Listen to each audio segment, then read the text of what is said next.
شخص آیا, اس نے کہا جی آپ بھی بیمار ہوتے ہیں, میں تو کبھی بیمار نہیں ہوتا, سالوں بیت گئے میں کبھی بیمار نہیں ہوا. حضور نے فرمایا اٹھ کے جا توبہ کر, اٹھ کے جا اور توبہ کر, تجھ سے تو اللہ ناراض ہے تو کبھی بیمار ہی نہیں ہوا, تجھ سے تو رب ناراض ہے, کبھی تیرے قریب بیماری نہیں آئی. فرعون نے خدائی کا دعویٰ کیا تھا اور 300 سال تک اس کے پیر میں کبھی کانٹا بھی نہیں چبھا تھا, سر میں کبھی درد بھی نہیں ہوا تھا. یہ سزا ہوتی ہے, اللہ ڈھیل دے دیتا ہے بعض اوقات, یاد رکھیں بعض اوقات یہ سزا ہوتی ہے اگر بیماری نہیں ہے. لیکن کہ بیماری رحمت بن کے آتی ہے, بیماری شفا بن کے آتی ہے, وہ بندے کی خطائیں لینے کے لیے آتی ہے. اور اگر تو کبھی تھوڑا تھوڑا بیمار رہنے لگا تو پھر سمجھ تجھ پہ فضل ہونا شروع ہو گیا, رحمت کے دروازے تیرے لیے کھلنے لگے ہیں, وہ تجھ پہ مہربان ہو گیا. اللہ کے بندے اکثر علیل رہتے ہیں, اکثر ان کی طبیعتوں میں کمزوریاں رہتی ہیں, اکثر بیمار رہتے ہیں, اور بزرگوں کے حالات پڑھیں تو پتہ چلتا ہے کہ کہیں کہیں کہیں کہیں کچھ نہ کچھ معاملات زندگی کے ساتھ رہے. ساتھیوں یاد رکھیے گا یہ تو علامت ولایت ہے, یہ تو اللہ کا بندہ ہونے کی علامت ہے. بیماری کا آنا, کمزوری کا آنا, کہیں کہیں تکلیف کا آنا گھر میں, یہ کوئی ایسی بات تو نہیں. اور پھر بیمار کو پرہیز بھی کرنی چاہیے, بیمار کو سبحان اللہ. اب ہمارا مزاج ہے نا اے لنگر دا حلوہ ہے جنہ مرضی کھاؤ, یہ کدھر سے نکالا جی آپ نے, یہ کیا بات ہوئی جی, یہ تسی جی کرو اللہ رسول دا نام ہے, کیسی بات ہے جی بھائی, یہ کس نے آپ کو کہاں سے نکلی ہے یہ چیز.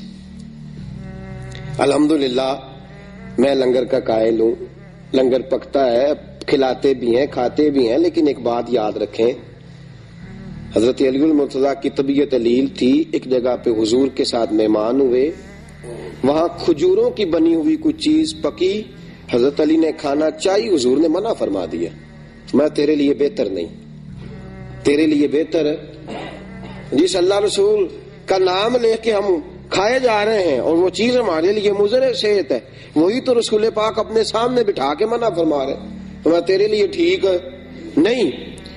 اور پھر ان کے گھر میں سرکہ بن کے آیا, حضور نے فرمایا علی اس میں سے کھاؤ, یہ تمہارے لیے بہتر ہے, اس لیے کہ حضور سب سے بڑے طبیب ہیں کائنات کے, رسول پاک کائنات کے سب سے بڑے. اور ڈاکٹر تو نسخے بدلتے رہتے ہیں نا, ڈاکٹر صاحب کے پاس دوائی لینے جاؤ, اگلے دن جاؤ جی ٹھیک, میں نے دوائی بدل دی, اب آپ ٹھیک ہو جائیں. بخاری شریف کی حدیث ہے, میرے حبیب پاک کے پاس ایک شخص, یا رسول اللہ میرے بھائی کو دست آ رہے ہیں, حضور نے فرمایا جا جا کے شہد پلا. آیا کہا یا رسول اللہ کو زیادہ ہو گئے ہیں, حضور نے فرمایا جا شہد پلا جا کے. پھر آیا کہا حضور بڑھ گئے ہیں, فرمایا تیرے بھائی کا پیٹ جھوٹ بولتا ہے, اللہ کا نبی سچ کہتا ہے, تیرے بھائی کا پیٹ جھوٹ بولتا, اللہ کا نبی سچ, جا جا کے شہد پلا. وہ کہتے ہیں گیا جا کے شہد پلایا, اللہ نے شفا عطا فرما دی. حضور علیہ الصلوۃ والسلام طبیب اعظم رسول کریم صلی اللہ تعالی علیہ وسلم نے منع فرمایا یہ تیرے لیے بہتر نہیں ہے, تو اسے استعمال نہ کر.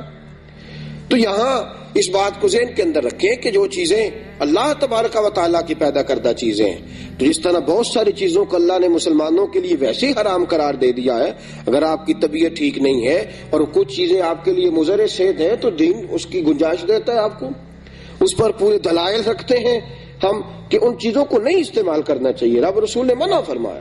تو ہم اگر بے دھڑک ہو کے خود اپنا نقصان کریں گے تو یہ بھی تو ایک بات بری ہے نا.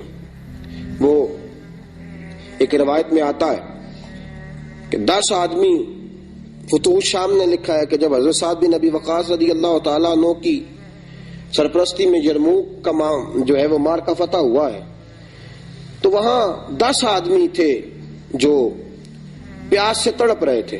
ایک کے پاس پانی لے کے گئے تو اس نے کہا نہیں دوسرے کو پلاؤ, دوسرا, تیسرا, چوتھا, 5واں, اب 9 آدمی وصال کر گئے. 10ویں کے پاس پانی گیا تو اس نے پی لیا. بعد میں کچھ لوگوں نے سوال کیا, کہا جناب آپ نے کیوں احسار نہیں کیا؟ تو انہوں نے کہا کہ چونکہ میرے پہلے 9 ساتھی شہید ہو چکے تھے, اب میرے پاس بندہ کوئی نہیں بچا تھا احسار کرنے کے لیے, اب اگر میں پانی نہ پیتا تو خودکشی ہوتی, اب خودکشی ہوتی, اب اگر میں نہ پیتا اور اللہ کی بارگاہ سے سزا دیا جاتا.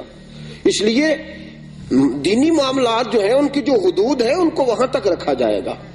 ہم اپنی مرضی سے اپنی ذات کے لیے نفس کی خواہش کے لیے دین کی تشریحات توضیحات تعبیرات کو نہیں بدلیں گے. جہاں تک معاملہ ہے اس کو وہیں تک محدود کیا جائے گا. تو جو پرہیز کرنے کا ڈاکٹر حکم دیتا ہے بتاتا ہے کسی کو اور طبیب اس کو بتلاتا ہے کہ یہ چیز تیرے لیے اچھی ہے یہ بری ہے، اس کو پرہیز کرنا چاہیے، اس لیے کہ جان اللہ کی نعمت ہے، یہ رب کریم نے اس کو عطا فرمائی ہے، اس کی حفاظت کرنا اس کے لیے ضروری ہے. میرے ساتھیو، تیمارداری، بیمار کے بارے میں جو احکامات ہیں.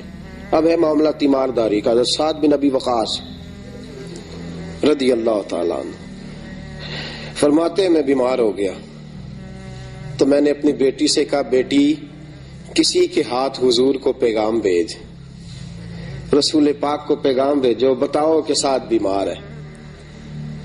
فرماتی ہیں کہ میری بیٹی نے پیغام بھیجا، رسول پاک تشریف لائے. اور یہ تیمارداری نا درد دل سے ہوتی ہے. حضرت سعد بن عبادہ فرماتے میں بیمار ہو گیا تو بڑے سپہ سالار تھے، بڑے جذبے والے صحابی تھے. حضور میری تیمارداری کرنے آئے تو رسول پاک نے میرے ہاتھ کے اوپر ہاتھ رکھا تو فرماتے ہیں کہ میں نے حضور کا چہرہ دیکھا تو پیارے مصطفیٰ کی آنکھوں میں آنسو تھے. تیمارداری کرنے ہیں، درد دل ہے نا، محبت ہے غلام کے ساتھ. بعض اوقات بچے بیمار ہوں تو ماں باپ کی آنکھیں باہر آتی ہیں، محبت ہے. ہاتھ رکھا تو حضور رو پڑے تو ساتھ جو صحابہ تھے ان سب کی آنکھوں میں بھی آنسو آ گئے. یہ درد دل ہے.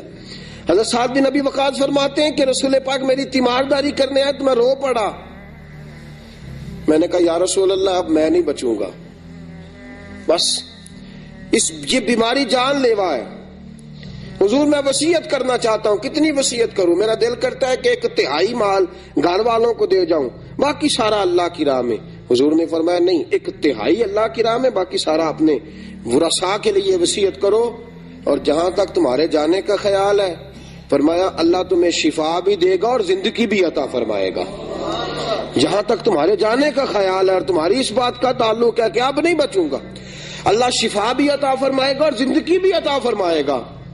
حضرت سعد بن ابی وقاص فرماتے ہیں حضور کے وہ جملے تھے، ساڈے نبی دی زبان ساڈے واسطے قرآن، رسول پاک کے وہ فکر اثر بن کے دل پہ لگے.